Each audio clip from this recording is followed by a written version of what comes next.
ಸೋನಿಯಾ, ನಾನು ಈಗ ತಾನೇ MBA ಮುಗಿಸಿ ರಿಸಲ್ಟ್ ಗೋಸ್ಕರ ಕಾಯುತ್ತಿದ್ದೇನೆ. ನಾನು ಬೆಂಗಳೂರಿನ IIM ಕಾಲೇಜ್ ಕ್ಯಾಂಪಸ್ ನಲ್ಲಿ ಓದಿದವಳು. ನನ್ನ ಕಾಲೇಜ್ ಕ್ಯಾಂಪಸ್ ನಲ್ಲಿ ಇರುವ ಎಲ್ಲ ಹುಡುಗ ಹುಡುಗಿಯರು ದೇಸಿ ಮಸಾಲ ಬಗ್ಗೆ ಚರ್ಚೆ ಮಾಡುತ್ತಲೇ ಇರುತ್ತಾರೆ. ನನಗೆ ಮುಜುಗರ ಜಾಸ್ತಿ ಇರುವ ಕಾರಣದಿಂದಾಗಿ ನನಗೆ ಅವರ ಹತ್ತಿರ ಚರ್ಚೆಯಲ್ಲಿ ಪಾಲ್ಗೊಳ್ಳಲು ಬಹಳ ನಾಚಿಕೆ ಆಗುತ್ತದೆ. ಆದರೆ ನನಗೆ ಸೆಕ್ಸ್ ಬಗ್ಗೆ ಮಾತನಾಡಬೇಕು, ಸೆಕ್ಸ್ ಮೂವೀಸ್ ನೋಡಬೇಕು, ಯಾರ ಹತ್ತಿರವಾದರೂ ಕೇಳಿಸಿಕೊಳ್ಳಬೇಕು ಎಂದರೆ ಬಹಳ ಇಷ್ಟ. ಹಾಗೆಯೇ ಯಾವ ತುಣ್ಣೆಗಾದರೂ ನನ್ನ ತುಲ್ಲು ಕೊಟ್ಟು ಎಂದು ನಾನು ಕಾಯುತ್ತಿದ್ದೆನು. ಮನೆಯಲ್ಲೋ ನನಗೆ ಮದುವೆಯನ್ನು ಸದ್ಯದಲ್ಲಿ ಮಾಡುವಂತೆ ಕಾಣುತ್ತಿಲ್ಲ. ನನಗೂ ನನ್ನ ತುಲ್ಲು ಆಗಾಗ ಕಡಿದು ರೋದನೆ ಕೊಡುತ್ತಾ ಇರುವುದು.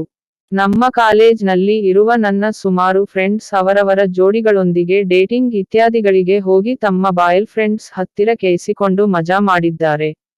ಆದರೆ ನಾನು ನತದೃಷ್ಟೆ, ನನಗೆ ಒಬ್ಬ ಬಾಯಲ್ ಫ್ರೆಂಡ್ ಸಹ ಇಲ್ಲಿಯವರೆಗೂ ಇಲ್ಲ. ಪ್ರತಿ ರಾತ್ರಿ ನನ್ನ ತುಲ್ಲು ಪಡುವ ಬಾಧೆ ನನಗೆ ಗೊತ್ತು. ಯಾರಿಗೂ ಹೇಳಿಕೊಳ್ಳದೆ ಸಿನಿಮಾ ಹೀರೋಗಳನ್ನು ನೋಡುತ್ತಿರುವಾಗಲೆಲ್ಲ ನನಗೆ ತೆವಲು ಹತ್ತುವುದು.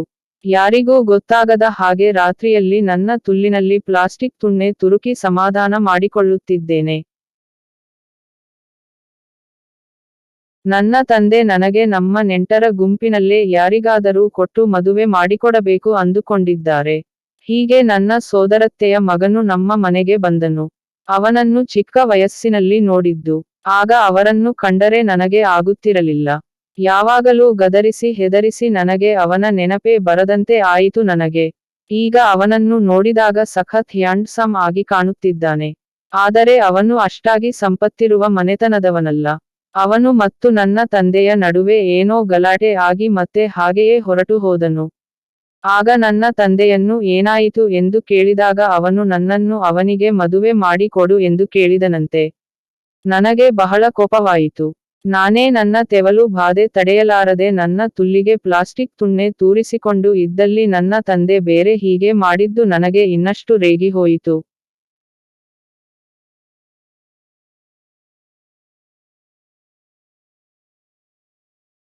ಒಂದು ದಿನ ನನ್ನ ತಾಯಿ ತಂದೆ ಇಬ್ಬರು ನಮ್ಮ ಊರಿಗೆ ಹೋದರು. ನನಗೆ ಯಾವುದೋ ಎಕ್ಸಾಮ್ ಇದ್ದ ಕಾರಣ ಎಲ್ಲಿಗೂ ಹೋಗಲಿಲ್ಲ.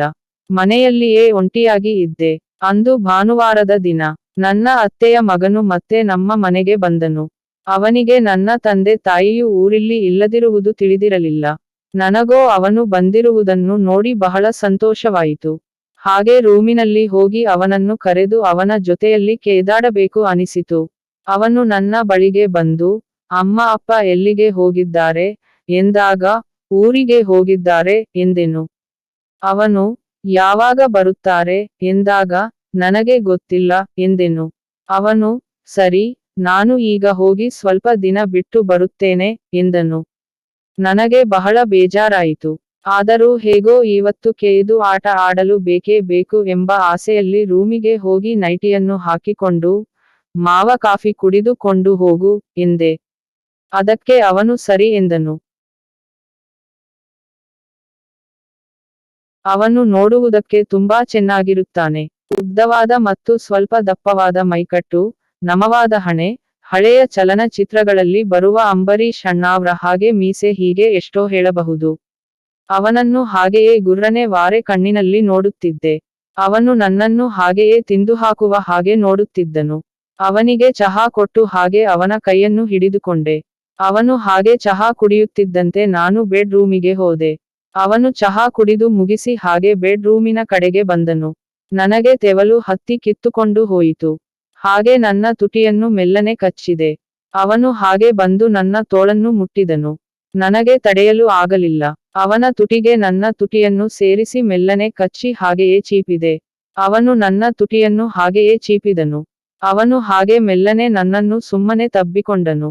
ನಾನು ಸುಖವನ್ನೇ ಬಯಸಿ ಅವನನ್ನು ಜೋರಾಗಿ ತಬ್ಬಿಕೊಂಡೆನು. ಅವನು ಹಾಗೆ ನನ್ನ ನೈಟಿಯ ಒಳಗೆ ಮೇಲಿಂದ ಕೈ ಹಾಕಿದನು.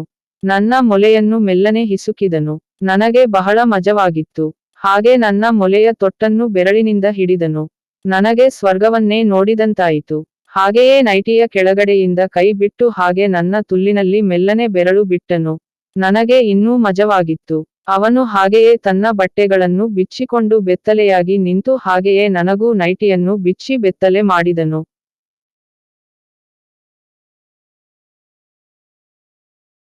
ಹಾಗೆ ನಾನು ಅವನನ್ನು ಜೋರಾಗಿ ತಬ್ಬಿಕೊಂಡೆ. ಹಾಗೆಯೇ ನನಗೆ ತಲೆಯಿಂದ ಕಾಲಿನ ವರೆಗೂ ಮುತ್ತುಗಳನ್ನು ಕೊಟ್ಟನು.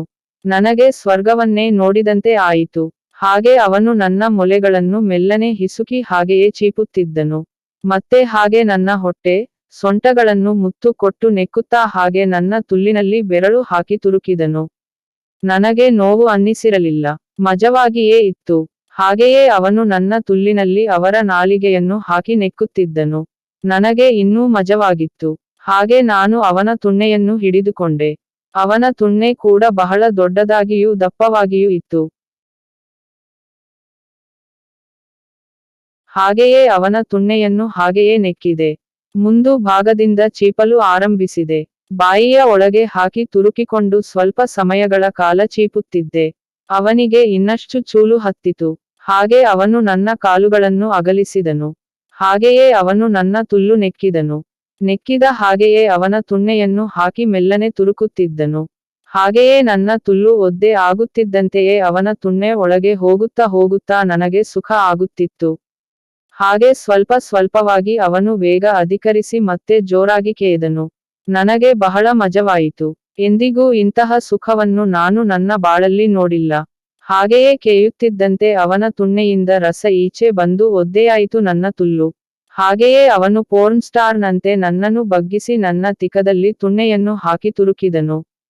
ಹಾಗೆಯೇ ಜೋರಾಗಿ ನನ್ನ ತಿಕದ ತೂತಿನಲ್ಲಿ ಅವನ ತುಣ್ಣೆಯಿಂದ ಕೇದನು. ಸ್ವಲ್ಪ ಹೊತ್ತು ಕೇಯ್ದು ಮುಗಿದ ಮೇಲೆ ನಾನು ಅವರ ತುಣ್ಣೆಯನ್ನು ಚೀಪಿದೆ. ಹಾಗೆಯೇ ಅವನು ನನ್ನ ಮುಖವೆಲ್ಲ ಸವರಿದ ಹಾಗೆ ರಸ ಇಳಿಸಿದರು. ಇಬ್ಬರೂ ನಮ್ಮ ಬಟ್ಟೆಗಳನ್ನು ಹಾಕಿಕೊಂಡೆವು. ಇದೇ ನನಗೂ ಅವನಿಗೂ ಮೊದಲ ಸಲ, ಆದ್ದರಿಂದ ಬಹಳ ಹೊಸದಾಗಿಯೂ ಮಜವಾಗಿಯೂ ಇತ್ತು. ಅವರ ಫೋನ್ ನಂಬರ್ ತೆಗೆದುಕೊಂಡು ಮನೆಯಲ್ಲಿ ಯಾರೂ ಇಲ್ಲದಿದ್ದಾಗ ಕೆರೆಯುವುದಾಗಿ ಹೇಳಿ ಕಳುಹಿಸಿದೆನು.